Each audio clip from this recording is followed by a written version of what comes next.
These are completely different devices. One of them is a smartphone, and one of them is a smart camera. We get that. But they've each been touted as delivering an excellent photo shooting experience, and that's what we're here to test. I'm Michael Fisher, this is Pocketnow, and this is Samsung Galaxy Camera versus Nokia Lumia 920.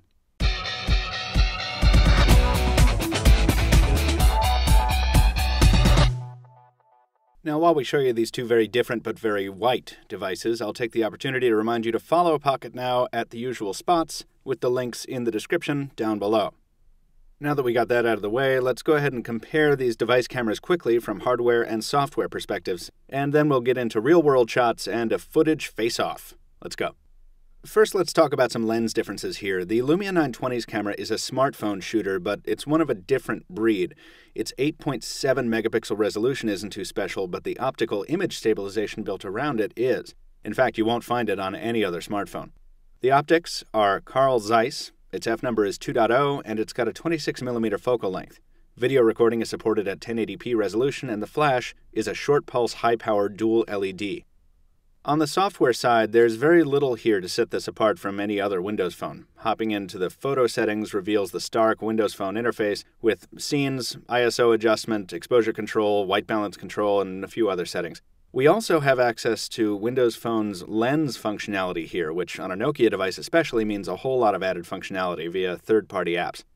One of the things we don't particularly like about Windows Phone is that when you do select a scene, the viewfinder doesn't give you any indication that a scene has in fact been selected. So, for example, you can save night portrait here. You see there's no icon at all in the viewfinder, so you can go through an entire week taking shots with the camera in, macro mode, and you would never know it. That and the lack of HDR, something of a standard on smartphones these days, ruffles our feathers a bit. Switching to the Galaxy camera, we've got a whole nother ballgame here. The sensor on this sucker is 16.3 megapixels with this huge extendable lens providing 21x optical zoom ability. The lens is wide-angle at 23 millimeters with a focal length equivalent of 23 to 483 millimeters. It also shoots video in 1080p. The extendable flash is a proper xenon module. Samsung has optimized Android Jelly Bean for the Galaxy camera, and the modifications are exceedingly apparent in the viewfinder, where 15 smart modes are available. Anything from macro to backlight to long exposure and more. And yes, HDR is available here, masquerading as something called rich tone. In addition to the smart mode, Samsung offers something called expert mode, which calls up a nice approximation of manually turnable lens elements. This is basically a much fancier-looking way of adjusting ISO and exposure, which we can still do in the Lumia, but the settings here are broader because of the more advanced camera, and advanced users can also change their aperture settings.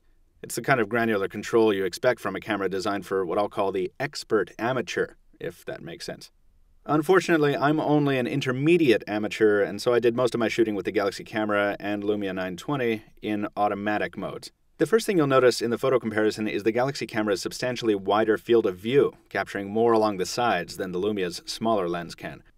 Also, while you're not always going to make use of the Galaxy camera's super extending zoom lens, the 21x zoom capability does come in handy sometimes. And of course, it beats the pants off the Lumia's digital zoom, which is basically just cropping. The Lumia wins, though, on night shots, beating the Galaxy camera as handily as it beats any other device in low-light conditions.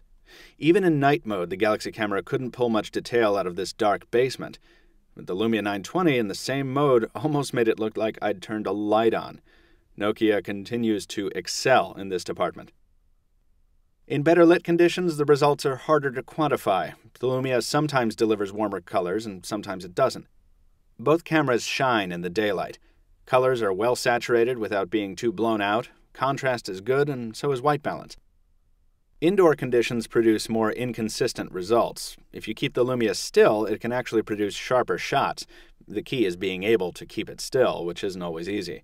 Manual shutter speed control would really help experts in this situation, but the long exposure times are what gives the Lumia its excellent night capture ability. So it's a toss-up. As for video, we had to compress and crop these to get them in this comparison, so you'll want to see the unprocessed sample footage on our YouTube channel, but a quick comparison shows the Galaxy camera delivers warmer tones indoors. The biggest surprise came from audio, though, which is much more robust on the Galaxy camera than on the Lumia 920. Now, maybe this is a side effect of those concert filming modifications Nokia was recently talking about. Who knows? In sum, each of these devices delivers a good, bordering on very good, camera experience for its respective category. Each has its sweet spots and particular preferences, and a more experienced photographer could do much more than I could do in this quick comparison. And each has room for improvement. You'll probably never be in a situation where you're choosing one of these over the other, but if you're planning on buying either, we hope you found this quick comparison useful. But where's the real PureView versus Galaxy Camera comparison, you ask? Well, we know this is not necessarily the PureView versus Galaxy Camera comparison you were looking for, but stay tuned for more, because in the coming weeks we absolutely will be putting the Galaxy Camera up against the real beast from Nokia, the 808 PureView. Stay tuned for that. To avoid missing it, follow us at the links down in the description. If you like this video, give us a thumbs up. And once again, I'm Michael with Pocketnow. Stay tuned for a lot more. Thanks for watching.